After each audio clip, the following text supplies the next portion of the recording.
internship at an alternative school during her senior year in college, she had seen enough of other families' pain in the world to know the money would feel like a burden unless she spent it well. Establishing a nonprofit, renovating the camp, and funding a program for troubled young teens had seemed like a great way to pay it forward and put her psychology degrees to good use. But now that the 20 middle schoolers had arrived from Atlanta, her very first campers, she felt out of her depth. Her best friend Kate mimicked Leah's pose and looked out across the corral that would facilitate equine therapy. "Of course you're not making a mistake. Don't be silly. Your counselors are highly trained adults with backgrounds in trauma and addiction.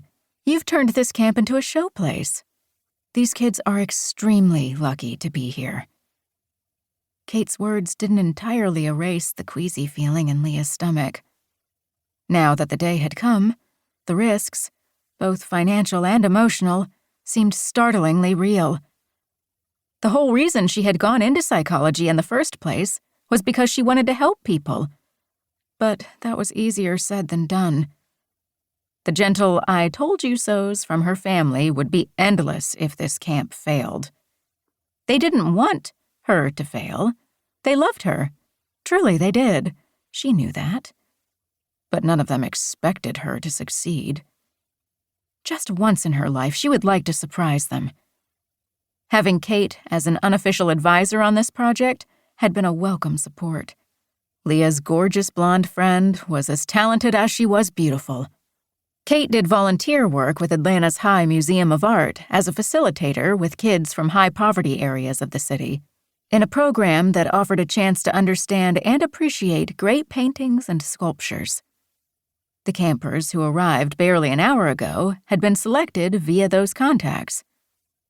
Despite Kate's knowledge and input, Leah knew that a residential camp was a far cry from 2-hour classes at a museum. Leah would be feeding these kids, housing them, keeping them clean and safe, entertaining them. The list was endless. "What if I fail?" Leah said, wiping beads of sweat from her forehead. The day was wicked hot. She had spoken aloud, but mostly to herself. Kate turned to face her. "Why would you think that?" "I don't know." But Leah did know. She'd spent her whole life in the shadow of 3 overachieving older brothers. Though her family loved her, they thought a woman's primary goal should be to settle down and start a family, even if she worked full-time outside the home. "I can stay the night," Kate said. "It's not a problem." "Thank you, but no. I'll be fine."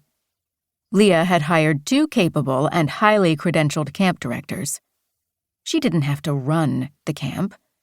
But at day's end, she was in charge, and she would be staying on site any time camp was in session.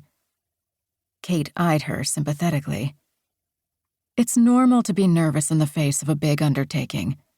Leah winced. "Like a wedding?" she asked dryly. "Or is that joke too soon?" Her friend smiled, but for a moment a flutter of something flitted through her eyes. A year ago, almost to the day, Kate had stood in front of 1,200 people in a beautiful Atlanta church, and instead of getting married, had been dumped by her fiancé. Leah couldn't imagine surviving that kind of humiliation. But Kate had come out of the ordeal stronger, happier, and still as generous with her time. Years ago, her friendship with Leah at the University of Georgia had given a painfully shy Leah the chance to bloom. Leah owed her so much. Their friendship had deepened exponentially in the years since. Kate sighed. Jason did the right thing. Maybe his timing sucked, but what happened that day was for the best.